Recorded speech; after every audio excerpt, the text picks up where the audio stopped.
Good evening. It is September 14th at 6 o'clock. We're in the Keizer Civic Center. I'd like to call to order the meeting of the Planning Commission. Unfortunately, our new youth liaison was not able to be here this evening, but nonetheless, really great to have Amanpreet on board. Got to watch her interview at the Volunteer Coordinating Committee, and very well-spoken high school student, and really looking forward to her participation here. So hope she feels better, and we'll hopefully see her at our next meeting. Our third order of business tonight is the August 2022 minutes. If you've all taken a look at that, I'll take a motion, please. Nobody jump. Go ahead, Commissioner Grants. I move that we accept the minutes as presented. Second. All right, we have a motion by Commissioner Grants and a second by Commissioner Herb to accept the minutes as presented. Any discussion on the minutes? All those in favor signify by saying aye. Aye. All those opposed say nay. Motion passes unanimously with one absent, I believe. Appearance of interest to the citizens. Billy, it sounds like you didn't want to talk unless you're changing your mind, but we'll invite Tammy Kuntz up.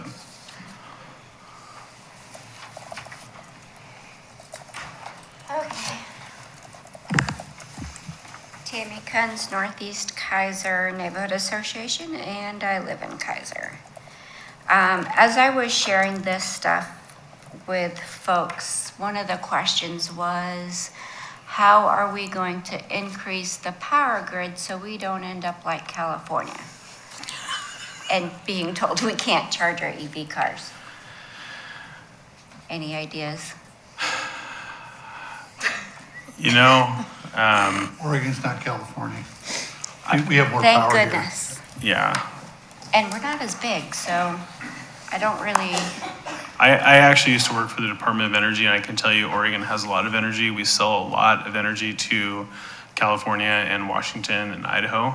So we've got a tremendous amount of hydroelectric, and okay. yeah, I think Commissioner Burson is right on. We've got a fair amount now. The challenge becomes your distribution and getting it to the grid, and with Right. aging infrastructure, that's a power company thing. Unfortunately, I don't think that we've got much say. Shane. Thank you. And the other thing I would say, Tammy, is that the one thing in these rules that we're going to talk about tonight, at least, while the state has created this large set of rules that are, there's a lot to go through. Right. But the one thing I would want to clarify or just to point out is that with these rules that they're talking about implementing come next spring, specifically around the electric vehicle charging, it isn't actually for chargers. It's simply for the conduit to be placed in the ground at this point so that Okay. it can be done later, with the idea being that when sites are developed, if you at least have the pipes in the ground that wires can be put in at a time that a developer sees fit, it's a lot easier to do that up front than it is once a parking lot is built and things like that. Right. So the rules as they're proposed won't have actually any immediate impact on actual power consumption at this point, just FYI. So. Okay. Are they also going to be putting in the conduits with verticrossing and all the new ones that are going up right now? They will not be required to at the level that these rules require. Okay. My understanding, however, is that the state already has passed rules for multifamily developments that some conduit has to be in the ground. It's not as high of a percentage, however. Okay. So that's technically it's regulated by the building department. These new rules put some responsibility on local governments that we've never had before. Right. So like I was ensuring that this is all new. Yeah. And as we progress, we'll be able to get updates and know a heck of a lot more than we do now. That's the hope, yes. That's all I had. Thanks, Tammy. Appreciate you being here tonight. All right. Last opportunity. Bill, you good? Well, I have a question. Well, come on up to the come on up to the podium, please. And if you would, please just state your name and city of residence for the record. I'm Bill White. I live on Northside Drive in Keizer. My question is, now we're talking about power, is solar energy. When a few years ago, my wife and I were paying, $250, $300 a month to PGE during the summer when our air conditioning was going. And somebody came along and said, how about some solar panels? Well, we were kind of reluctant because we remembered that back in the years back, if you had solar panels, PGE would penalize you for having that kind of power instead of sticking with their kind of power. And, but we didn't. We went ahead, had 24 panels put up there. We had to pay at this point, when we put it on, the government was not giving any assistance. So we paid the full bore of it. And we now pay $138 a month for the equipment. The labor and all that is done. We pay $12 and some odd cents to be connected to PGE, so that if the panels can't give us the power we need, we can always tap into their power. If you put on our gas bill, it still doesn't add up to what we paid PGE. So my question is, like these new apartments that are going in up on Verde Lane, is there a plan to have solar panels on them? That is a huge open piece of sky. I see that Keizer has encouraged three-story apartments now. They're popping up everywhere. Are those buildings considered targets for that kind of thing? Has the city thought about putting panels on any of their buildings, or are there some? I mean, if you can go from $250 at worst to $150, $200, it's worth it. Yeah, I don't know the specifics on the plans for the developments, but Shane, can you answer that question at all? Yeah, I mean, I can speak to it a little bit. To my knowledge, I don't know that the developer is planning on doing solar arrays or solar energy on that development. I mean, it is a private development, it's not a city development. We regulate and approve it based on city rules, but that really is up to a private developer. We don't prohibit it by any means, but the city has not adopted policies as of yet to mandate the requirement for solar energy with new builds. So. Would there be would a tax break be considered? Could it be considered? Well, we don't sell the power here. I might have to defer to my city attorney here on that, but I don't think that, I mean, it's a franchise utilities that are the power. So, I mean, I think there are some federal, which I feel like there might be somebody in the room who maybe knows a little bit more about this because of recent work that she's done. I think there are some benefits, but they wouldn't be coming directly from the local government. Okay. That's correct. We don't get involved in the tax credits or anything like that at the city level. Okay, thank you.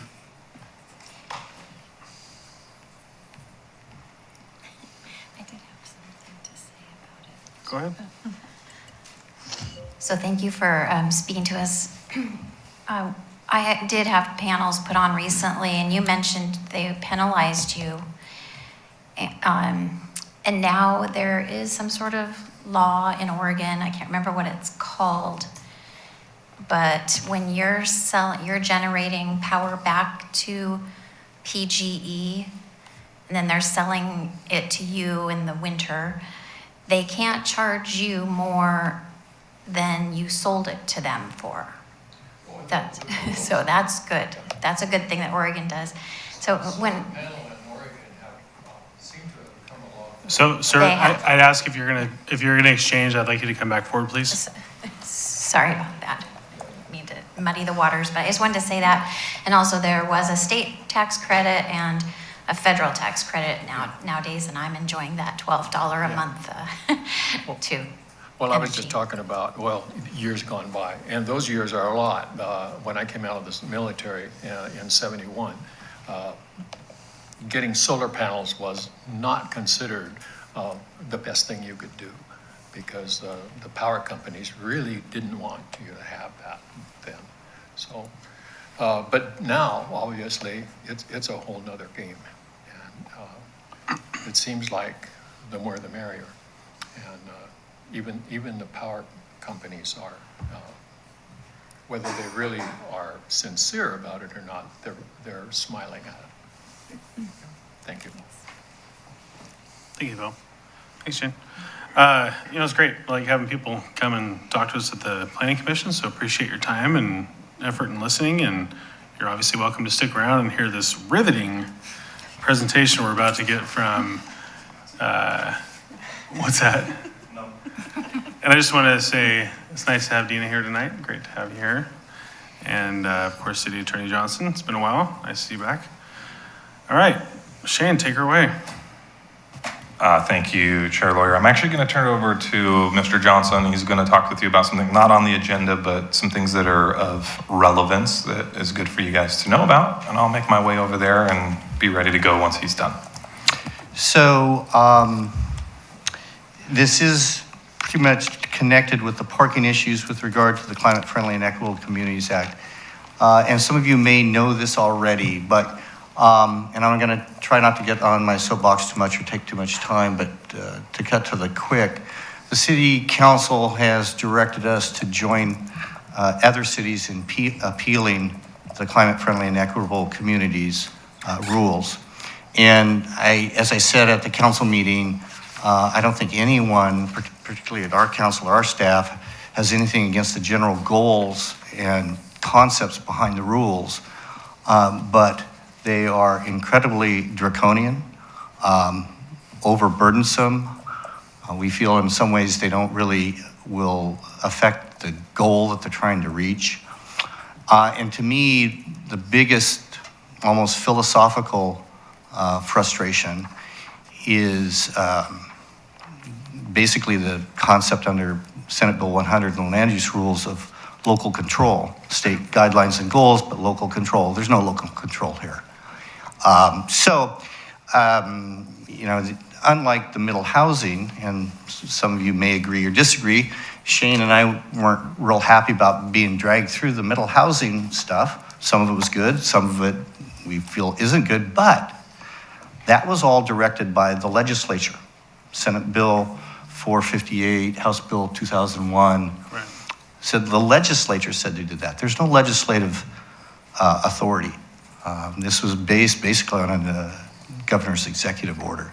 So to me, that's an additional cause for concern. So the city council has directed me to begin the process of joining that appeal. Currently, the cities of Sherwood, Hillsborough, Medford, Gresham, Happy Valley, Cornelius, Troutdale, Tualatin, and Grants Pass are in that appeal. Other cities or counties may join that appeal also. Shane was asking me, he goes, well, gee, Shannon, what do we do with our consultant and with the state? And the answer is we go with what the law is. Right now, the law is the CFEC rules are in place. The state is providing us a consultant. The state is, basically mandating we go through those. And that right now, that's the law of the land until the court tells us differently. So we need to cooperate as much as we can with the state and follow the timelines that are set forth and go forward in that manner until, like I said, a court says differently. So that's kind of what I wanted you to be aware of. This matter is on the council agenda for this next Monday's meeting for a formal resolution. So. Commissioner Burson. The other thing that could change too is when there's a new administration in, that executive order could be pulled. Yes, that's certainly true. And regardless of Then you how, would have to go to court. exactly, right. There would be no Well, basis for the you. appeal will be filed prior to that. Right. But in any event, it could short circuit that court proceeding in, frankly, a good manner if it goes the way that we would hope with a new administration. Regardless of what the new administration does, I think there will be some pressure on the legislature too. So that's kind of what I want to make sure you were aware of. I didn't want you finding out, well, gee, we talked about all this, and then all of a sudden the city's appealing this. So I was going to bring it up at last Planning Commission meeting, but I frankly didn't want to do anything with regard to our friends from the state sitting there. So I thought I'd wait until this meeting to tell you about it. So I'd be happy to answer any questions you might have on that, but I wanted to make sure we knew about that kind of starting off the discussion tonight. I just have one. In the filing, do you know if they're going to ask for an injunction for trying to actually implement these? A stay, yeah, huh? Yeah, okay. Oh, it's a stay, okay. Yeah. So obviously if they issue a stay, then the court will review it, and then if they find it to be adequate, then we'd have to come back and basically still do it, right? Well, right, exactly. But until there's a stay, there's no stay. Right. And it's entirely possible that a court would think that the case has some merit, but not solid enough for a stay. Because a stay, just general common law, is that you have to have irreparable harm, and irreparable harm means it can't be solved with money, that it will cause such harm that you can't really undo it very well. That will be difficult to show. I think there are some examples of that. But the other one is there has to be a reasonable likelihood of success on the merits of the case. And before you have all the stuff in front of a judge, that's hard for a judge to say in advance, well, I think you're going to win after I hear everything that I think you're going to say.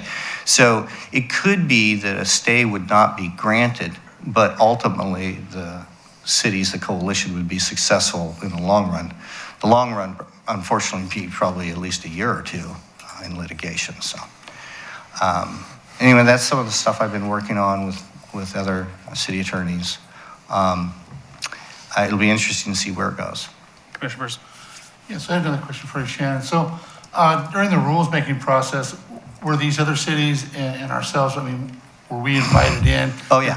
Did we argue these rules beforehand? Yeah, and more importantly, and I'm glad you mentioned that, because the cities and the counties too, through Association of Oregon Counties, requested repeatedly that the state, the LCDC, delay the implementation until we can talk further through this. And frankly, in fairness to the state, it isn't like they did this super quick. It's been several months in the making, but the rules were changing a bit. We think some of the arguments the state, by the way, the city of Springfield, did I leave them off? I did. I think I left them off the list, and they're the main water carriers here. Their assistant city attorneys have been leading the charge. They wrote voluminous and very well-reasoned arguments on why a lot of these rules are not appropriate, and you need to stop, listen to some of our arguments more, and they just refuse to do so. And It sounds like we covered that base anyway, so Oh, yeah. come back and say, certainly. he didn't argue it at the promulgation of the rules. Right. Great, thank Right. you. All right. Well, thank you, Councilor Johnson. And I just want to make a note that it is like 6:18.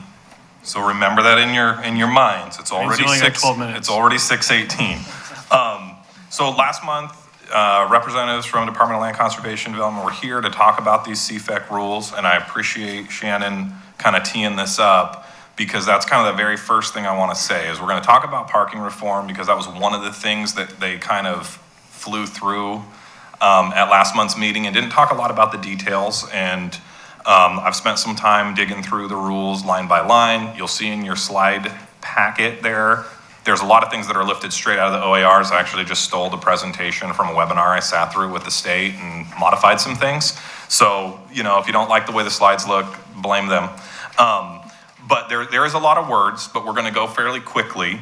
And then I want to basically, for the meeting tonight, I want this to be an opportunity for you to understand what we're being compelled to do and kind of the timeframes under which we're being compelled to do them, and give you opportunity to ask me any questions that you have, so that I probably may or may not have answers, but at least I can get those answers, because realistically, in the fairly near future, we will be back in a public hearing to consider some changes, most likely, to our development code.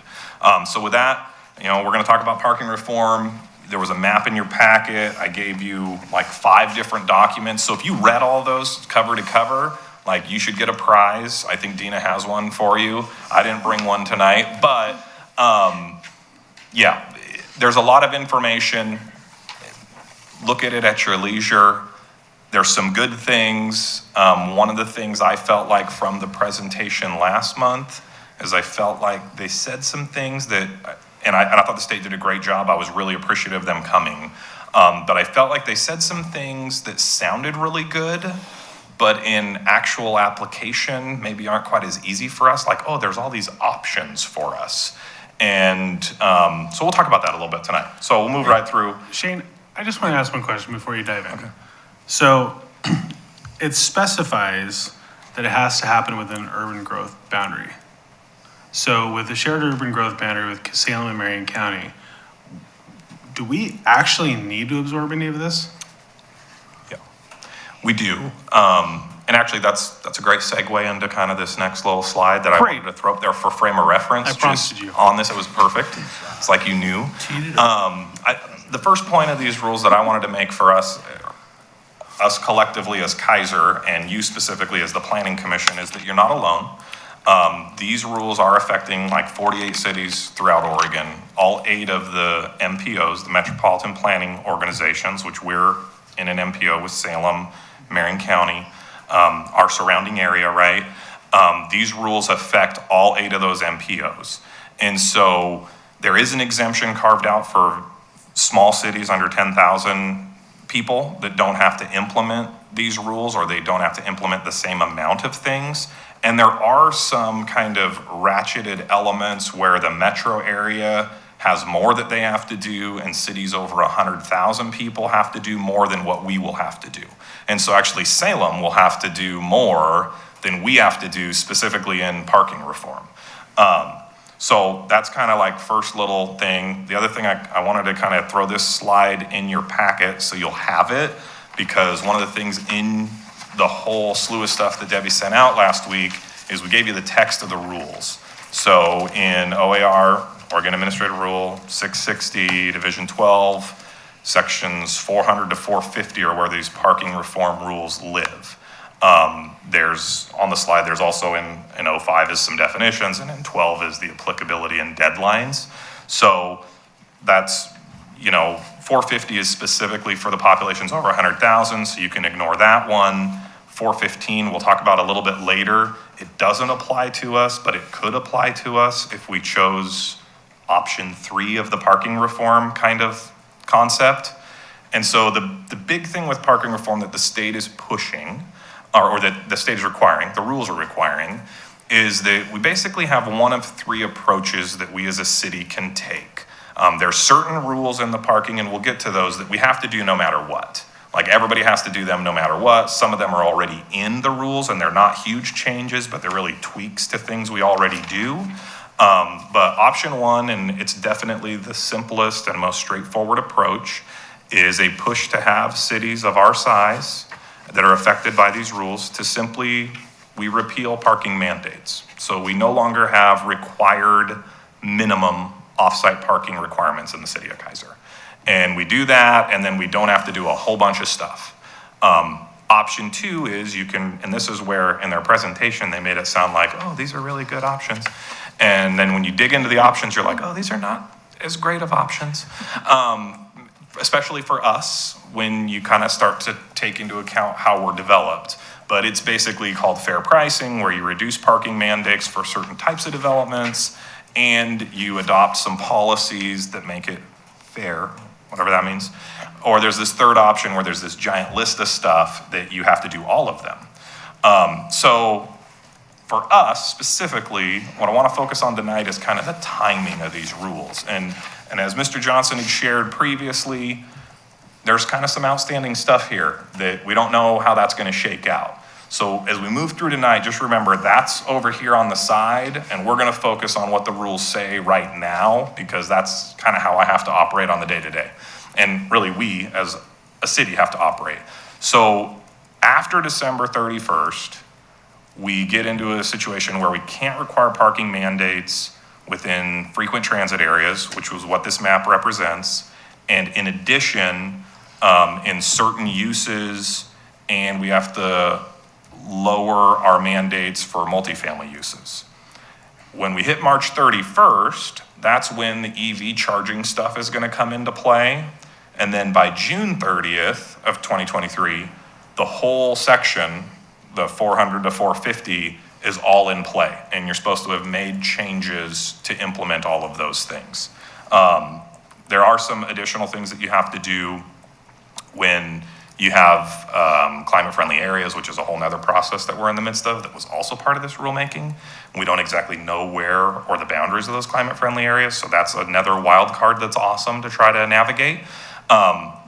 So big takeaway here is we have changes that are on us that have to be done by December 31st.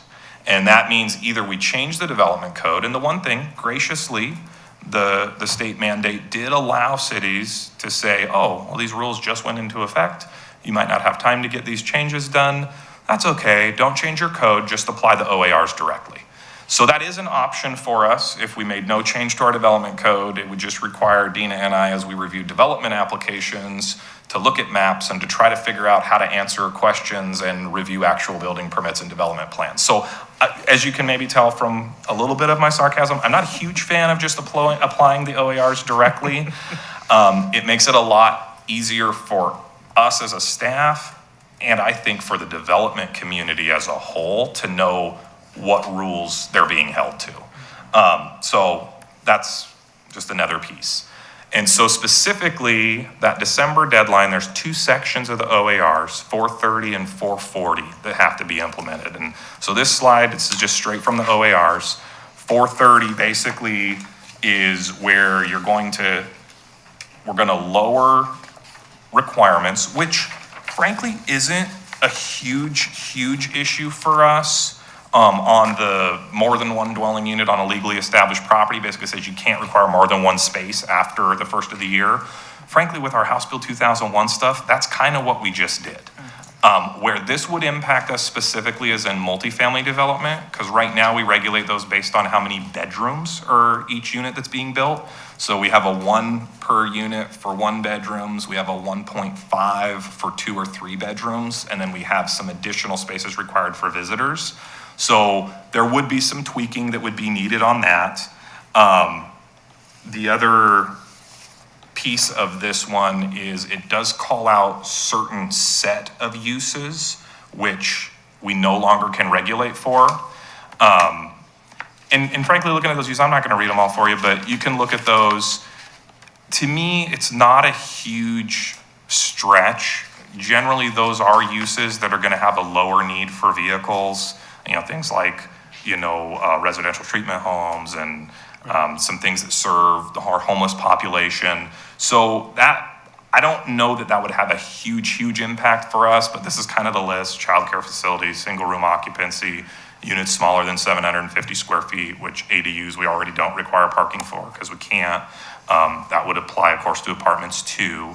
But realistically, regardless of what we do with parking mandates, this section 430, as it stands right now, we have to implement that at the first of the year. It's just a requirement off the top. So when you get into the section 440, this is the part that talks about the transit corridors. So in your packet, I provided you with a map. It's up here on the board. Sue Rancine, our GIS tech, was gracious, and I said, can you help make me a map? And Sue said, yes, that should be easy. And it was like 2 minutes later and they had it done. But I think Ron had this question last month, if I remember right. I think he asked me, Shane, don't we have transit service in Keizer? Isn't that like the whole city? And I was like, I think you might be right, Ron. So it's not the whole city. I mean, as you can see, we got a little bit of area. Until you get a bus lane up there. Correct. And that is, so on the maps, we threw the bus lines on there. The red and the green line are the lines that meet the current standard. And the current standard says that basically if you have service 4 times an hour, it's considered high frequency transit. So the line that runs up north, I think down Park Meadow there, excuse me, and the line that runs out Lock Haven and Windsor, that one currently is half-hour service. But if that service were to increase, the way the rule is written, that would wipe out, and then we pretty much would have a little bit of, looks like a little bit of a pocket up north, right around Clear Lake, that we could still theoretically regulate.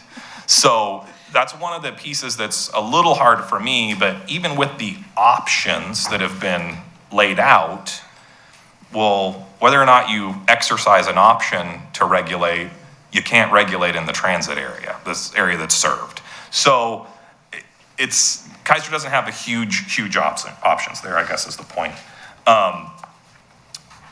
The reality is that parking reform near transit corridors, I mean, it does essentially cover most of the city, and it for sure covers our primary areas that house commercial and multifamily development. There is some multifamily up north that's not in the highlighted area, but there's, as we all know, there's not a lot of development sites left. And that's the other thing that I did kind of want to say is that these rules do seem, I mean, I like when Shannon uses big words like draconian. I don't generally use those words in my day-to-day language, but since he used it, I'm going to throw it out there. It does seem a bit draconian, but the reality for Keizer is the fact that we are built out the way that we are, I don't know that we're going to see a massive impact with some of these rules, frankly. And the reality is that most developers that I work with on a regular basis, especially commercial developments, we have more of a struggle of keeping them within the parking maximums than we do the minimums often. Because their business models show that I need parking so people come to my business or they want to live here or things like that. So that'd just be the one little piece that I would throw out there as, I won't call it a silver lining, but maybe in between silver and dark cloud lining. It's pewter. Pewter, thank you, yes. Maybe a pewter lining is that, it's not like we have a whole bunch of shovel-ready sites that are going to be developed in the next few years where all of a sudden we're going to see things developed with no parking whatsoever and it'll completely impact the system. Don't get me wrong. There could definitely be an impact, but it may be less than some other communities are feeling, which made me feel a little bit better about it. Maybe that's just me. We just don't have there's not swaths of land in that map Right. that's gonna have a development for that, so Right. It's not entirely true, because a trail, Yep. that's a lot of property. Yep. And there's a lot of neighborhoods, and there could be the potential for a huge impact. But Yep. generally speaking, I think you're absolutely right. Right. I got Commissioner Herb and then Commissioner Burson. Thank you, Chair Lawyer. So when I was reviewing these in advance here, it's not really options. We don't have much of a choice. But I like option one, where we just repeal, and especially when you sort of said that people are going to make more spaces because it's good for their business. So, because when you look at options 2 and 3, it just puts such a huge burden of other things that we're dictating these businesses have to do. Like Shannon was saying, overly burdensome. So if we had to choose, I would be looking at option 1 as opposed to the other 2. Okay. Commissioner Burson. So I don't disagree with that, but I think we got to also be aware that Keizer has a lot of large lots that single-family homes are on right now. And a lot of those single-family homes on large lots are older homes. And so it could make sense for developers to buy up those lots and then start putting the triplexes and things like this without the parking that's out there. So I don't think we're really immune to development because people will look at ways to upgrade neighborhoods in Keizer. And like I say, there's a lot of folks like myself who are aging in this town and my kids may not want my house. I mean, they may want to use the big lot for something else. So anyway, I know there's a few development areas we can have out there, but we also got to look at existing houses that we have, and they could be ripe for development. Yeah, Commissioner Salver. So, asking you a question about that. Have we, all right, what's the let's say this happens, we have to pass this, and we remove the parking requirement. I'm trying to put myself in a position in Keizer and develop and not have a parking spot. Yeah. Because you'd have to rent and or sell that piece to somebody, right? And so as a developer, I'm looking at it going like, who would want that in Keizer? Like if I was in Portland, it's a different situation to be in, but the market drives things. You already made the comment that you're more likely to find a developer add more spots than they will have less spots, right? So in the grand scheme of things, we might be worrying about something that isn't likely to be the case, because I'm not obviously speaking, anecdotally here, right? I don't know everything that everyone's doing, but if we haven't seen something like that and we're seeing the opposite, is this something that we should be so concerned that if we did remove, like Commissioner Herb said, and just took the easy route and said, we're just going to remove it for right now while things are being worked out in the legal courtroom, how much impact are we really going to have? Are we going to see tons of developments that say we're not going to put any parking in there at all? I just can't imagine somebody who wants to move to Keizer is going to say, I'm going to depend on our mass transit system because we have such a robust mass transit system in Keizer. If you have tried to use it, which I have tried to use it, my kids have tried to use it, I come from Chicago. That's got a transit system. It is much different to say that someone's going to want to move to Keizer to depend on the transit system we have. I don't know if that's the case, but that's just my opinion.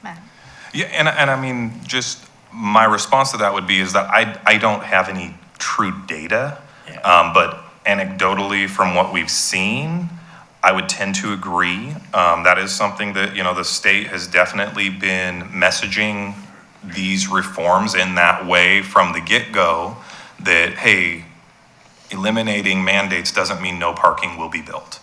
And I do think that is especially true in a community like ours. The flip side of it is that some of you have been on Planning Commission for quite a while. And I have been at the city for a very long time.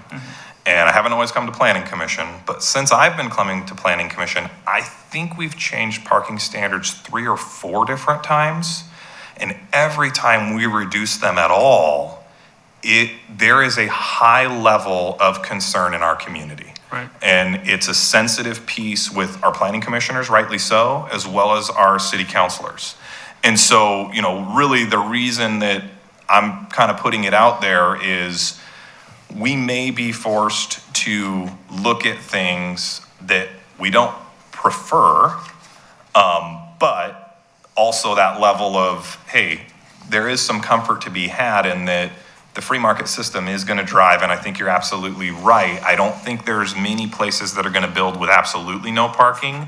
However, as Commissioner Burson talks and mentions, we've been doing infill development for the past 20 years, and we've had a lot of access easements and flag lots, and one lot that turned into 2 or to 3. And we field several concerns because I'm probably the worst offender of anyone, although I did get my last kid off to college 2 weeks ago, so I'm officially an empty nester. But we were that family with 5 cars. And, the neighbors that hated me because I got 3 kids that drive, and my wife and I.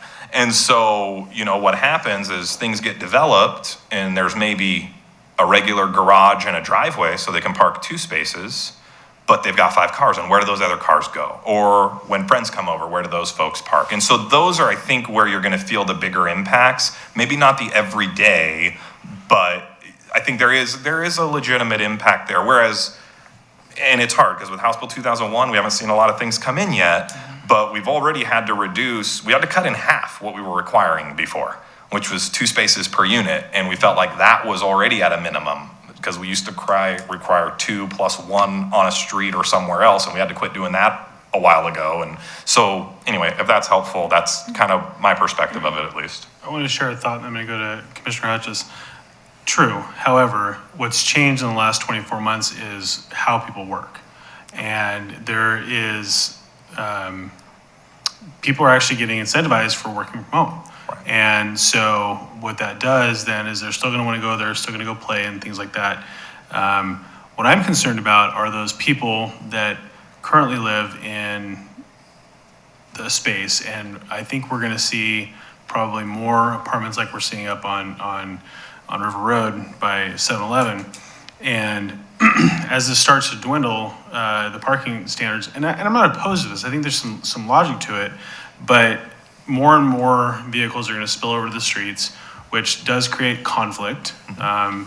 We've also seen an increase in break-ins over the last year and a half or so on people's property. Now, not to mention if you're a block and a half away from where you live.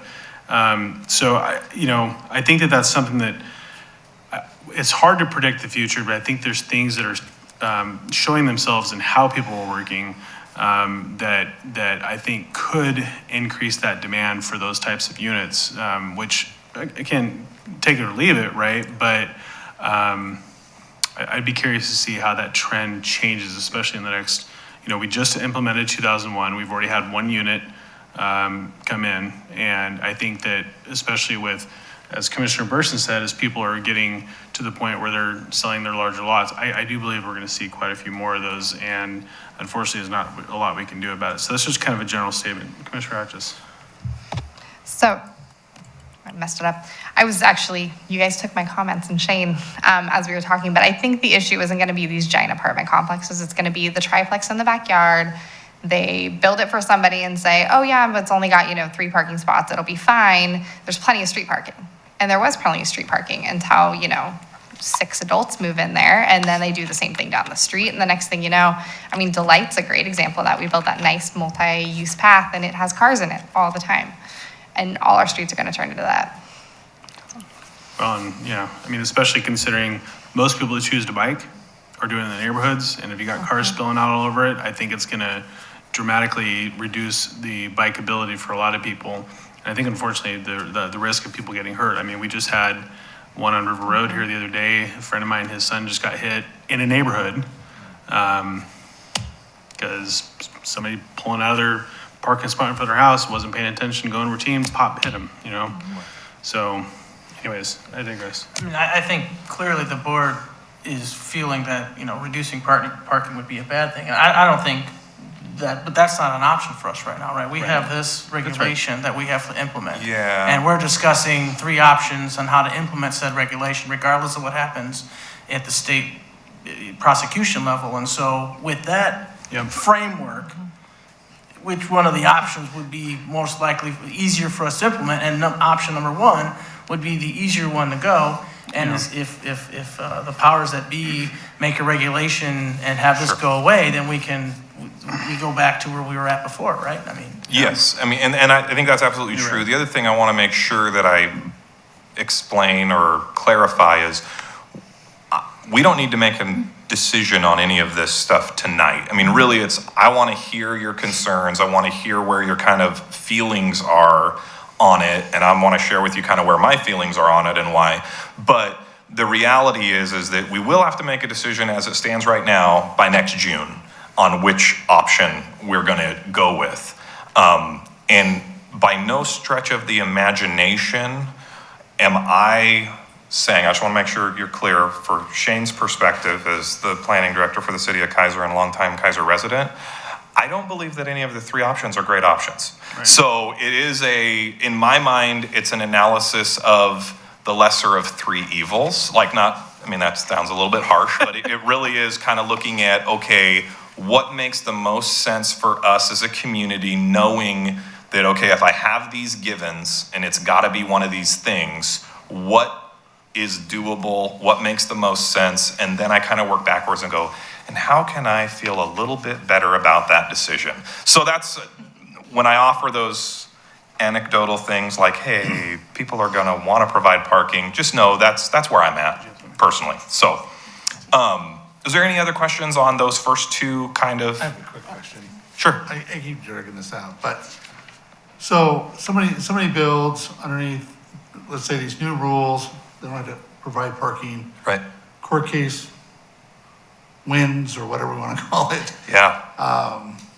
Do we come back later and require them to have parking? I don't believe that we would be able to do that. I would have to defer to Shannon, but I think that when you get a building permit, They're in- it'd be if kind of they're like a in that donor goalpost pool, rule, like they when the, survive. yeah, whatever rule's set when you build, you'd be grandfathered in essentially. Thank you. Commissioner. Thank you, Chair Lawyer. I just wanted to say on option 2, it seems ridiculous to me because how could we ever enforce any of these options here? And I have some information on the options later in the slide presentation that we'll kind of run through at a high level, but yes, there are some concerns that I have there. Okay, so that first little section, the transit and those specific uses that are listed and the reduction in the number of spaces for multifamily units, that's happening at the end of this year. Then the next thing is in March, and that's the EV conduit, which Ms. Kunz had talked about to us at the beginning of the meeting. And this one it's the one thing nice about this rule, it's pretty darn straightforward.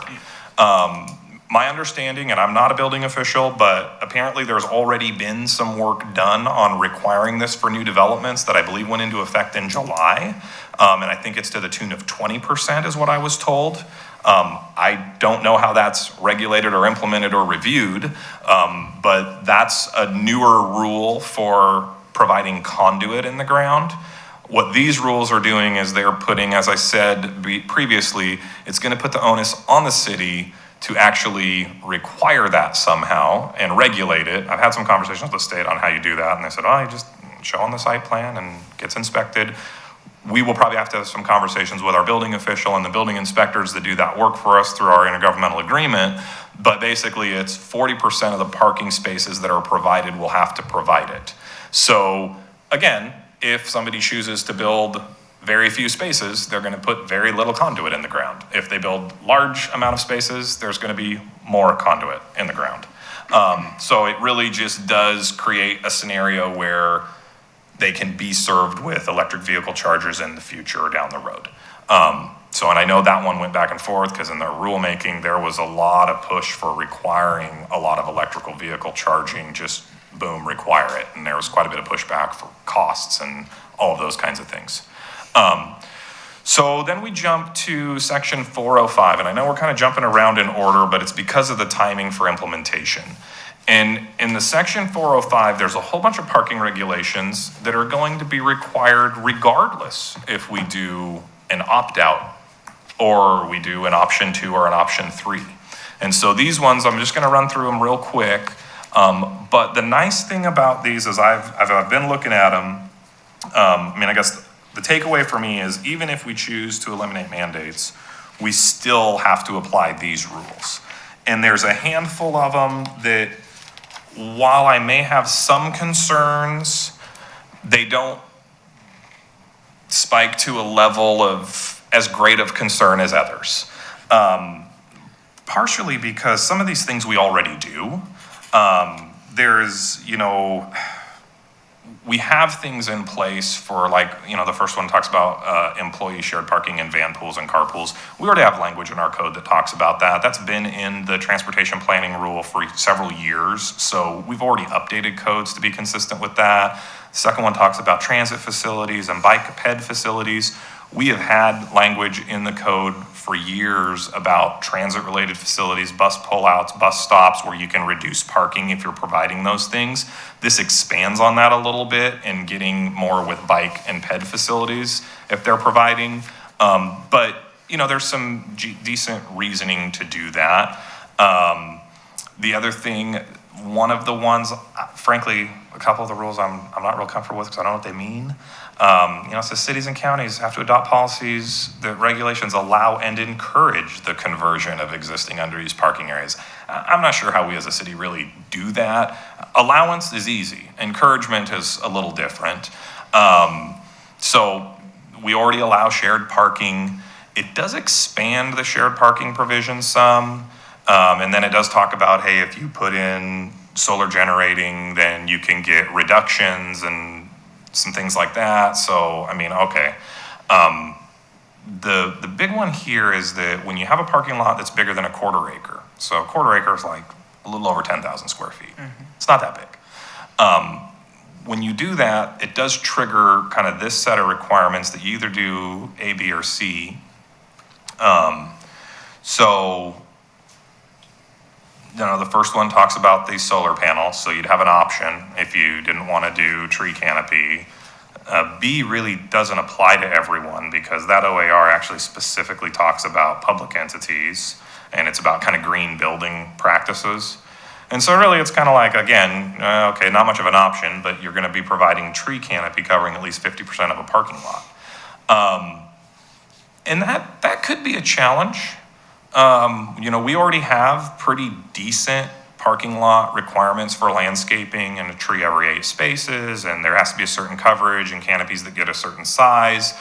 But the bottom line is I've looked at these rules in 405, and we will definitely, regardless of what we do option-wise, we're going to have to be revisiting our development code when it comes to how we regulate parking lot landscaping. And I know from a high-level concept, the state's desire is, okay, increase green space because that's good for things like heat islands and the environment. And absolutely true.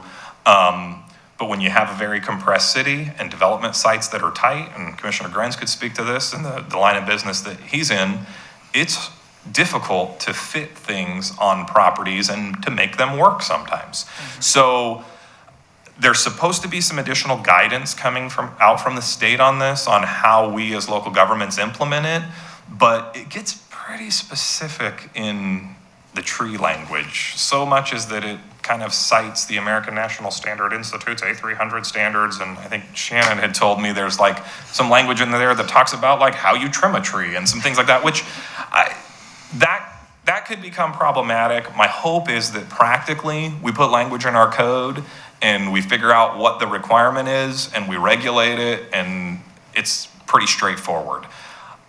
I'm not super comfortable with it at this point, but reality is this is one of those things that we are going to have dialed in by next June. So that's kind of where 405 is. Is there any questions on those that I can't answer, but I'll try? We've got extra money in here for enforcing all of this. When it's Right, no, that's one of the frustrations at the local level for sure. Section 420 is simply the exemption for if you do no parking mandates, then you don't have to do anything in 425 through 450. So ultimately, if that's where Planning Commission leans, the slideshow could kind of be over. That was a bribe, but not a bribe. We're going to go through the rest of the slideshow. I'm going quick. 8 minutes. Okay, no problem. And really the point here is that the one thing I want us to understand is that even if we choose to retain our parking mandates and we say, hey, we're going to pursue this option 2 or option 3, there are still significant parking reductions that we're being required to do, and which I think we understand that based on 430 and 440 and 405. So this slide just kind of shows the 3 options. We don't even need to talk about that one. I don't even, it's just some details. You can look at that later. It kind of breaks down the sections and how they line up with the options. So in this section 425, it talks about, the title is reducing parking mandates, or reducing the burden of parking mandates. And these you can kind of look at. There's a couple pieces that I wanted to pull and highlight just so we understand, because I think there's a familiarity in Keizer with what we've done in the past and what we've considered in the past. Bottom line is we're not able to just do what we want. That's been loud and clear from the get-go. And a couple things specifically in here, we already don't require garages and carports, but we've talked to Planning Commission, and I don't know how many of you were on Planning Commission the last time we talked parking, but there's been a couple times over the years where we've actually, as a staff, have proposed, hey, maybe we should consider allowing a garage to count for parking spaces, or as one space of your required spaces. And this was back when we required more like 3 spaces per house, or sometimes even 4 or whatever. Well, these rules are gonna tell us that, yeah, garages have to count for parking spaces now. So that's gonna be kind of taken away from our ability to regulate. So that is a change. And the other thing is we've allowed shared parking and parking to be provided on another site for a long, long time. It's very uncommon because parking agreements and easements are needed, but theoretically could be done. We have a few businesses in town that have done that. When they were developed, there was a shared parking agreement because this site didn't have enough parking, this site had enough, so yada yada.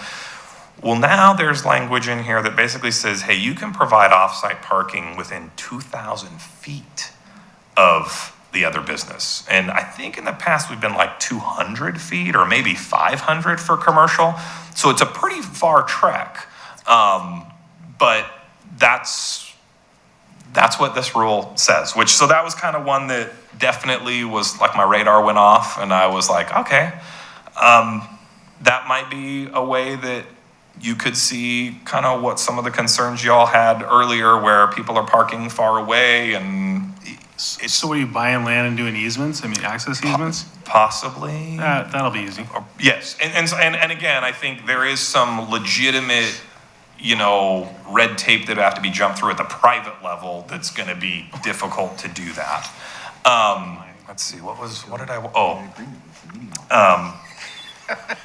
yeah, so these sections basically line out a bunch of different options that, hey, if you do this, then you have to reduce parking mandates by 1 space, or you have to reduce them by 2 space, or you have to reduce them by this or that or the other thing. And it's based on, what the developer is proposing.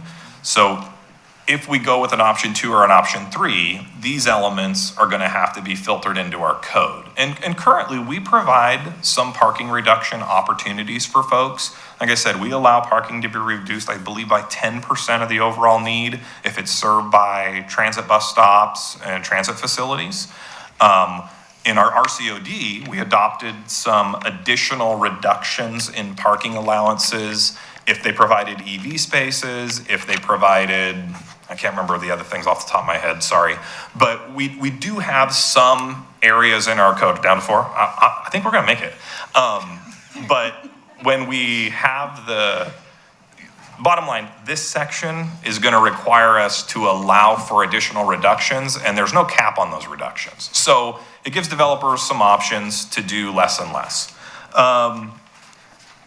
We haven't really talked about climate-friendly areas. We're not really going to talk about them tonight because we don't know where those areas exactly are going to be. Frankly, a lot of the language around climate-friendly areas and what they look like and what they require is really very similar to what we've already done with our River Cherry Overlay District. It might be like the River Cherry Overlay District 2.0 or maybe 1.8, a little bit more intensified. But the bottom line on this is that there's this whole set of parking requirements in climate-friendly areas that we'll have to adopt when we adopt climate-friendly areas. So this is kind of a down-the-road element.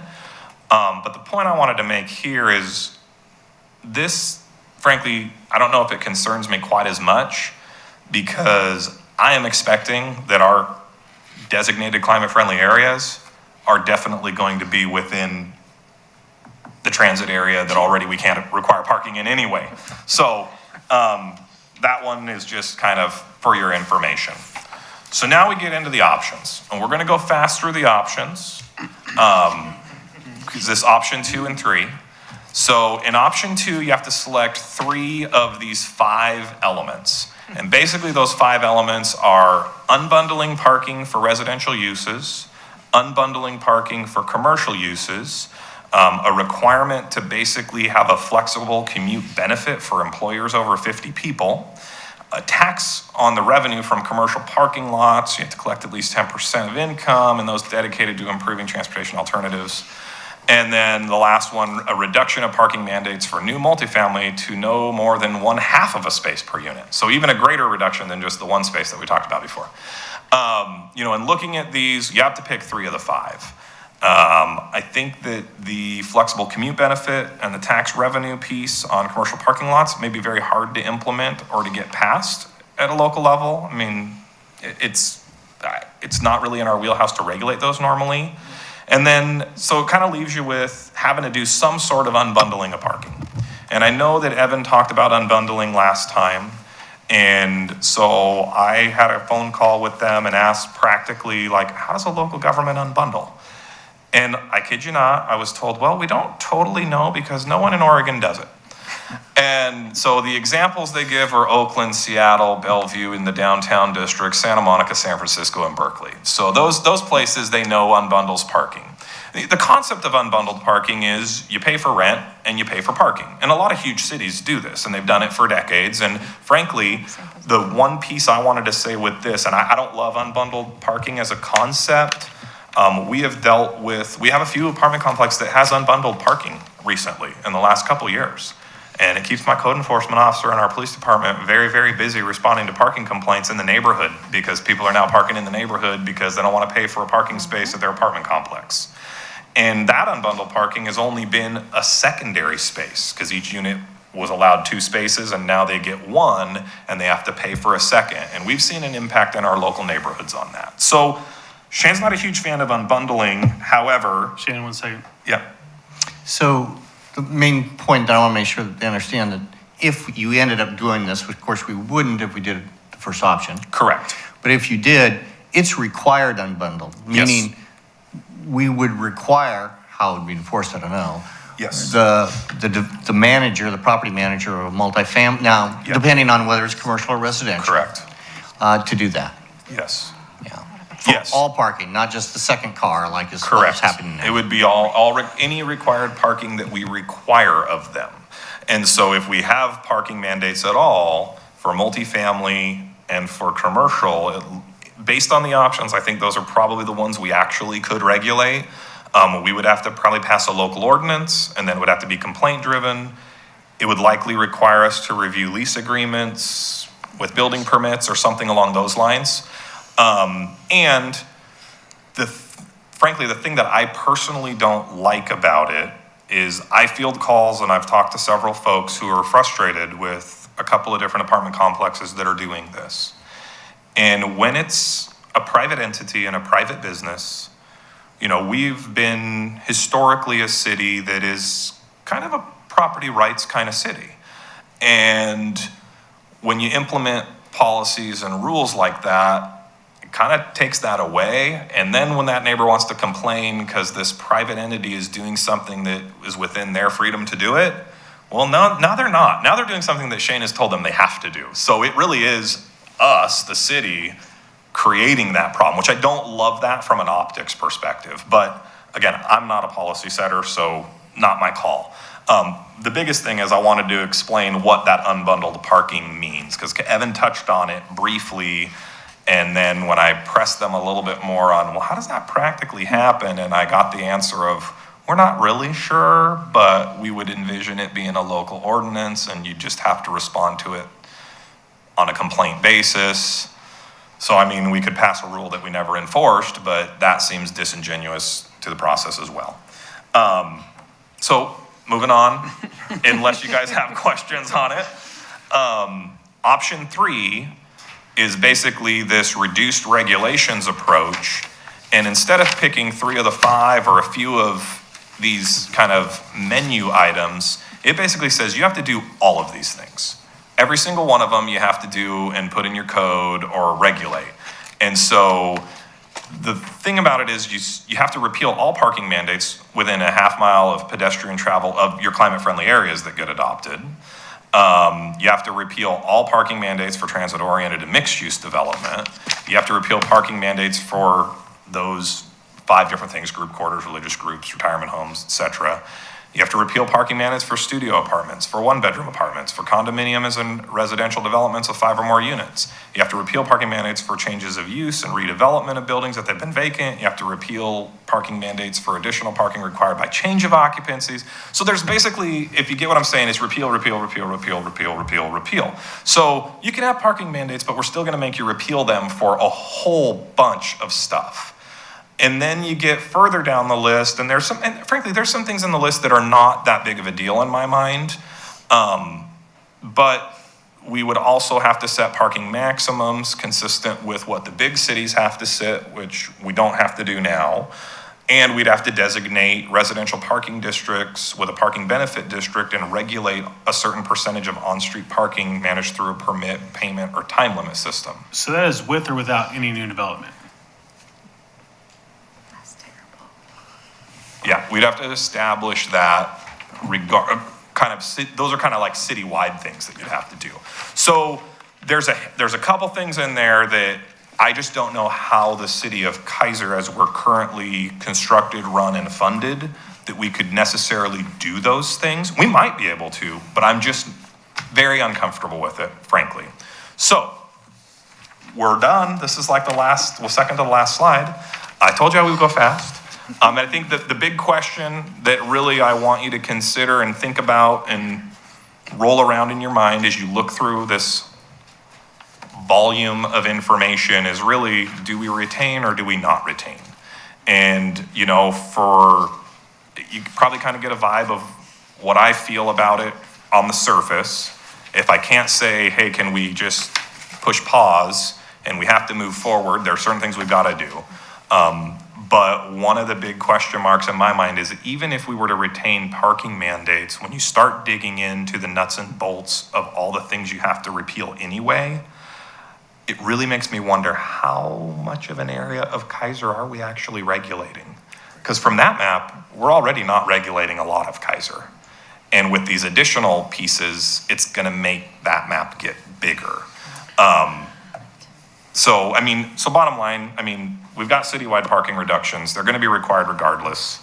There's specific areas we're not gonna be able to require parking, specifically in CFAs and the transit areas. The option 2 and 3, the question is, does either of those options get close to working? And, I'm going to be continuing to kind of reach out to others and try to figure out how other cities are approaching this. I've already heard from a handful of cities that they've kind of thrown in the towel and they say, we're going to repeal the mandates. It's too onerous for us to try to do all these other things. And again, the last thing I do want to leave us with is kind of what I started with, is I really hope, and I try to be a fairly positive person, I do hope that even with the elimination of parking mandates, I don't think we have to look at it as this huge, the sky is falling kind of perspective, because it does not necessarily mean, it could mean, as has been pointed out by several of you, it could mean that we have major problems, but that market choice and those market forces generally drive the development community. So that is, it just for what it's worth, So I'm going to go to Commissioner Herb and then Commissioner Saldivar. Did you have something? No? Thank you, Chair Lawyer. So my opinion is still the same. I think option 1 is really our only choice. I'm kind of a free market person anyway, so I'm not too scared of the reduction of those, elimination of the mandates of parking. And I think number 2 and number 3 are unenforceable, and we can't afford them as a city because basically number 3 is managing by exception. And who has time for that kind of a thing? It's not simple enough to manage. And number 2 is unenforceable. So I don't really see that option 2 or 3 are even feasible for us as a city. And I am hoping that appeal wins. Thank you. Commissioner Saldivar. I would agree with Commissioner Herb. I think Shane made the case for option 1. We have the kind of shotgun wedding on this one, and if the 3 choices are there, the one that causes the least damage is that option, because I assume that if the court finds this appeal and weighs in favor of it, and that we could go back to our existing parking standards, and we only have that one donut hole window where there may or may not be development. How long have we had the new rules in place? For House Bill 2001? Yes, right. I think they went into effect in June. June, yeah. Okay, so a couple months, and I don't think there's gonna be a wave of people coming in to develop what little land we have to try to take advantage of no parking. I don't think that's the holdup. I wouldn't think that that's the holdup why something isn't being done.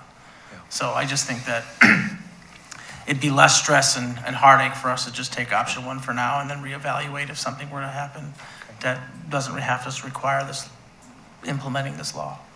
So I just have a practical question, because typically we do something like this in a public hearing, right? Which at this point is perfunctory. My question is, this has to be implemented and adopted by the council by the end of December, correct? So. to meet Just your those 40 two specific sections. Correct. Yeah. So this would come before us in November? Yeah. Okay. That's kind of the plan for maybe, yeah, I don't think I can do it for October, so yeah. Yeah. I guess the question is, do you need a formal motion on an option, or is consensus enough? No, honestly, and I guess my last slide kind of talks about in my mind, what the next steps are for me and kind of what I'm leaning towards. And then kind of my last thing to you was to kind of say, hey, what do you guys think? Am I on the right track? Do you have input for me? And really that was my goal, was to kind of say, hey, here's what it is. Here's what the rules say. And then, because frankly, if a lot of you are feeling like, hey, we want to push really hard for an option 2 or a 3, remember, we don't have to declare that until next June. Right. So we've got time on that element, which is why, there are some cities that they're looking at we're just going to repeal our parking mandates by the end of the year because we know that's the way we're going to go. I was not intending to propose that unless the majority of you thought, yeah, that's a great idea, let's just do it. I think because there's some unknowns out there, especially with what Shannon talked about at the beginning of the meeting, I'd prefer to not, and because parking is so sensitive, I don't personally want to propose something to do something we don't have to do. Right. Because I think we are doing parking right now. That sounded weird, but I think we are regulating parking in a responsible method already. Commissioner Burson? Yeah, and before we actually made a decision, I'd rather hear from the public too, and what they think about those 3 options before, we actually come forward and say, well, I'm for this, I'm for that. And so, you talked about November having a hearing on that, and inviting the public down to say, of these 3 poor options, which is the. Yeah, and to be clear, what I'm talking about in November has nothing to do with the options. Right. So, and that's what, for me, my plan at this point is I'm already moving forward. The state has done a little bit of a kind of a poor man's audit of our current parking standards to try to help me with doing some redlining to figure out, okay, what exactly and how much would I have to change to just be consistent with this 430 and 440 stuff. And so that's, my plan is to come back to y'all, have a public hearing. We're going to be doing a text amendment of some sort, and whether or not it's throwing a paragraph in our existing parking section that says these OARs apply in these kinds of areas, or it's going through and defining. I haven't quite figured that out yet, but my plan would be that that's kind of the step one, is that by the end of December, we have what's in place that we have to have in place to implement that 430 and 440, the transit areas, and then those specific uses. So that's going to require me to tweak the chart, because some of those uses are grouped in other places. So some of those uses will have to drop out of the chart, or no parking allowed for that, or no parking required for that use. And then, my intention would be, in March, we would be coming with something to implement the EV charging requirements to the letter of the law that we have to do. And then really it's by June that we have to make and do something as far as what option have we moved forward with. So I think that while we may discuss kind of those ideas again at these future meetings that we'll have to have, I'm not a fan of just saying, hey, we're going to do it in one fell swoop because it's easier, because if we don't have to, and the one thing that I'm looking at is, okay, we adopt this first little set where there's no mandates within transit, and if some big development comes in and it just blows up the system and we're like, this is awful, well, maybe that is something at that point that, yeah, go ahead. But the no mandates within transit's required even if you do the option 2, correct? Correct. So you're just seeing that's kind of the canary in the coal mine kind of thing.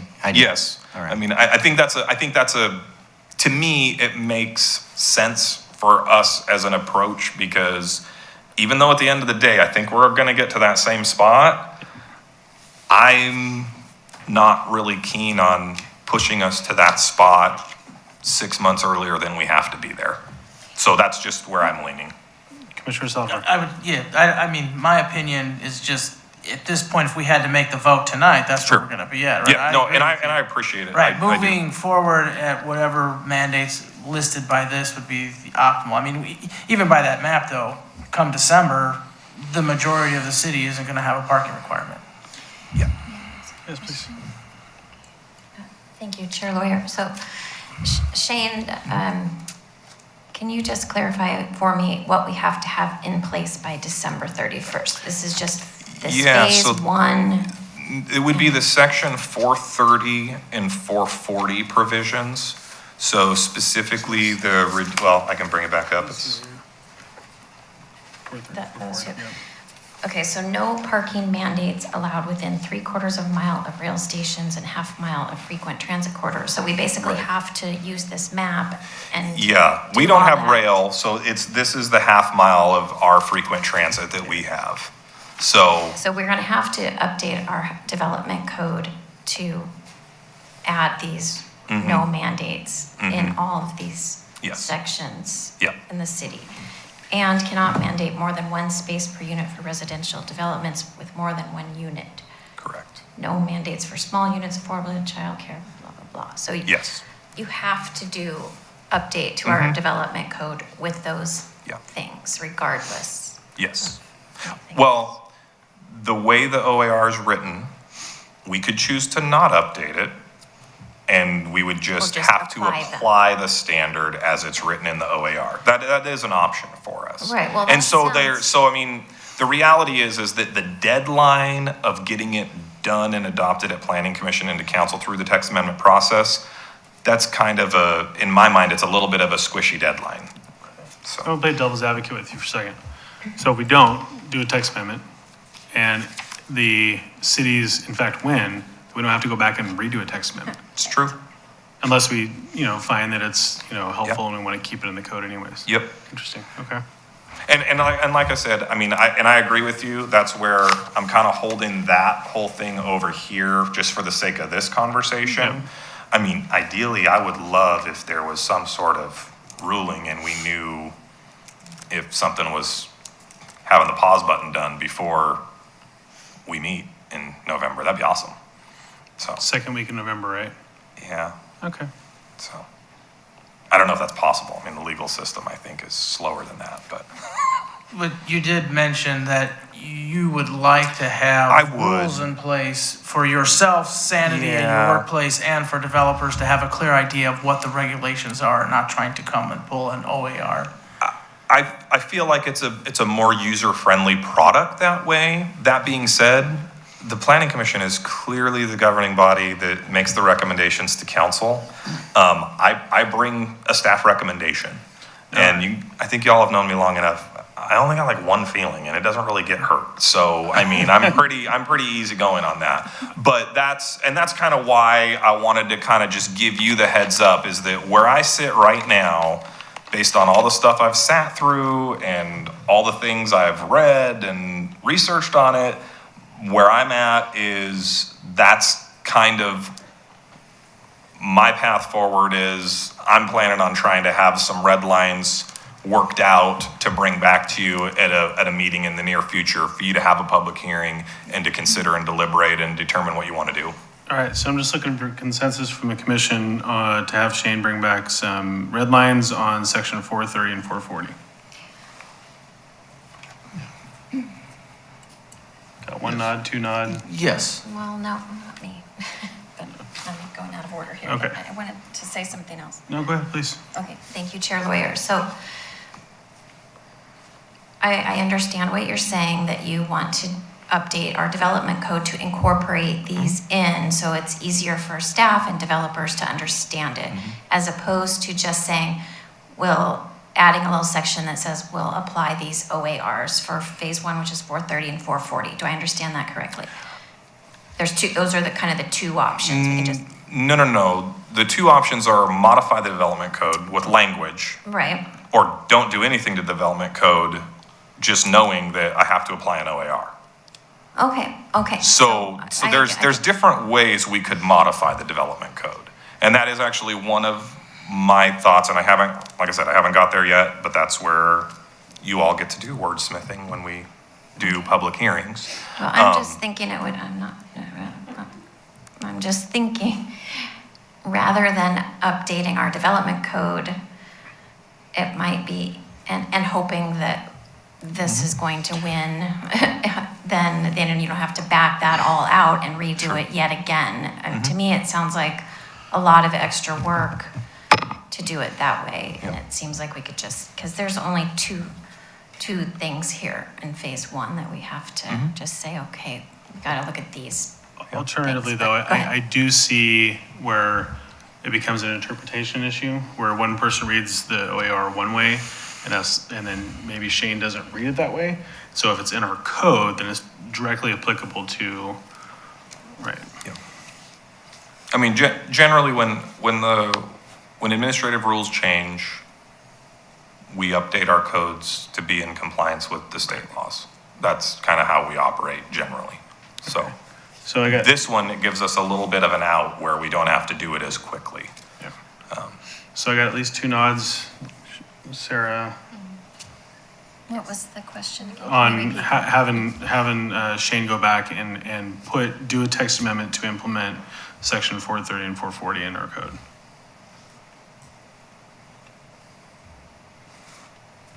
Yeah. And I think there's a majority of nods, so. Okay. Do you have a staff report? I really don't have anything special sit down. for you guys. Other than you No, see, he there's does. I don't have to be anywhere. He's the one that told me he wanted to get out of here by there's 7. bunches of, no, I was trying to say, hey, it's a really long slide presentation, but don't be scared. It's not gonna be that long. No, for staff report tonight, just a couple of updates. Obviously, if you get questions, I think we've talked about this before, but we've got a few different multifamily projects going on right now in Keizer. So stuff is kind of moving, and there's some high profile locations. Lots of dirt. And Lots of dirt. yeah, there is a lot of dirt being moved around and hauled places and stuff. I was asked a question. So on both sides of the property on River Road, they're gonna need to put in some kind of retaining wall, correct? Yes. Okay. 'Cause- I think so. I know for sure on the north side. I can't remember what the civils show on the south side. Okay, because they've removed a lot Yes. of earth. So I Yeah, just wanna no, make I sure mean, we're- and that was something with the development plan and the I don't review civil drawings really, that's really more of a Okay. function of our city engineer and our public works department, but yes, there is a pretty significant, block retaining wall on that north side. I can't remember what's on the south side of it, but also on the back side. Okay. Because there's gonna be buildings that sit up closer to River Road, because the River Cherry Overlay District requires it, with walkways out to a new sidewalk that will be there, so we'll have one little section of For River 50 Road feet. that'll be nice, yeah. A little bit longer than that, but yes. 52. But yeah, and they're gonna be, they're basically bringing that site down, so it's, well, you can see, it's been coming down more and more, so yeah, so those projects are happening, and of course, we fielded a handful of questions about those and concerns, which are, they're valid concerns. Longtime neighbors have concerns on those things, and it's a difficult one. That's one of those scenarios that I point to and say, this is an area that's been zoned for mixed use since the mid-90s, and for whatever reason, the market got right, or somebody decided to sell, and now it's being developed finally, and it didn't for a very long time, so. So that's mixed use in that Yeah, everything on River Road is mixed use. Oh, that's right, RC. Now, you don't have to build specifically mixed use, they are just doing a multifamily project, but multifamily is outright allowed in the mixed use zone. Good question. So is there any requirement for mitigation of like the dirt or the dust that's coming off of these sites? Because it's pretty significant over here on Verdant Lane, especially when we had the windstorm the other day. Okay. I mean, I'm just wondering if there's some kind Yeah. of regulations that So the there- developer has to mitigate that. There are generally in there, I'll have to check with our Public Works Department and chat with them. I know I got a call on the River Road project a little over a week ago, complaint from a neighbor said, hey, it's really dusty, they're not keeping it watered They're not keeping their site controlled. Um, Plus they build like mounds up so that wind just, I mean, it Yeah. looked like a snowstorm out there. Yeah, so, I mean, there are some general standards that our Public Works Department kind of regulates through their construction permit processes. So if they're not doing a good job of maintaining, and, they may be bringing water trucks, or there's different things that they are supposed to do to help with that. I will not pretend that it's perfect, but I will mention that to our Public Works Director and see if they can check into that. I'd appreciate it, thanks. Yep, All right, anything else for us tonight, Shane? I think that's all for me. Thank you So I'm very gonna much. press pause on the agenda. Did you have anything you wanted to talk to the planning commission about tonight? Yes, ma'am. Okay, just making sure. All right. No, it's great to have people. I mean, normally we're just staring at Shane, which is, fun. Awesome. Well, no, I forgot. I'm sorry. I think fine is right. Tammy's usually here and, yes. All right, Counselor Kohler, special guest star. Counselor Duran's off fishing somewhere. I saw some pictures of the fishing. Yeah. What have you got for us tonight, Counselor? Well, there's a couple of things. One, Mr. Witham, I'm sure there are people that are saying, well, what happens if we just don't do anything? What are the consequences? Yeah. And I'm sure you probably covered that in some of the other meetings, but some people that may be just tuning in tonight may not have heard any of those. Sure. Yeah, it's a little bit of a difficult, it's a difficult question to answer. I might refer to Mr. Johnson because I don't want to say too much of what the possibilities are because I'm not a lawyer. Shannon, would you be willing to kind of try to? You can help me on Okay, yeah, no problem. You can help me on the I just don't want to, I don't want to. On the first one, you kind of started in terms of the parking regulations. A developer who's paying any attention at all will come in January 1st and say, yeah, I want to build this apartments. And we would say, well, I'm sorry that you don't have enough parking. You say, sorry, I don't need enough parking. The new rules, you have to allow this even if you haven't adopted anything, right? I mean, so you have to directly apply the new administrative rules if you haven't adopted by end of December. And if we didn't, I mean, they would win that case for that one example. The other ones, they're a little tricky. So if you don't adopt something at some point, and I would really love to see how this would work, but we are a little concerned if the state got serious about it. Transportation system plans, or TSPs, the rules say that if you don't adopt required rules, that LCDC may, quote, unacknowledge your TSP. I've never heard the term unacknowledge, but if that actually happened, well, I don't think you could get federal or state funding for any projects. You would have a very difficult time trying to decide any kind of major land use decision, which usually you look at the TSP to see if it's in compliance. But no, that's not acknowledged now. It is an absolute Alice in Wonderland kind of view. I don't know how that would happen. I don't know of any other direct things other than eventually, I would imagine like a lot of other rules, again, probably wouldn't pull this elephant gun, but the state could, is basically deny you other state funding. They typically have that in their back pocket. I don't know if that's in this particular one. Well, there is one other thing, and I'm sorry, I don't remember the formal, what it's called formally. I believe it's an enforcement order, but I'm not positive is that the right term? So if we don't do things in the administrative rules, DLCD could basically file an enforcement order against us, which is, my understanding is it's sort of like putting a city into periodic review, which is a process that we used to do where the state looks at your comprehensive plans, your long-range plans. Every state, by our rules, is required to have a comprehensive plan. It kind of governs what we do. So I think arguably, if you had an enforcement order against you, or you were put into periodic review and you just straight up refused, then I think that same unacknowledgement of a comp plan could theoretically happen. That's why the periodic review process was put in place kind of back in the day when the state planning rules were created, to make sure that cities were appropriately planning consistent with state requirements. So, I mean, and again, I think your funding is going to be probably the biggest issue doing projects, so. Well, thank you very much. Nice, short answer. Oh, we always get the Cliff Notes version. But it's usually the Clifford Notes version. So yesterday, Mr. Lawyer and myself and a bunch of other people attended the Withnell Family YMCA ribbon cutting. It was an amazing thing, although it really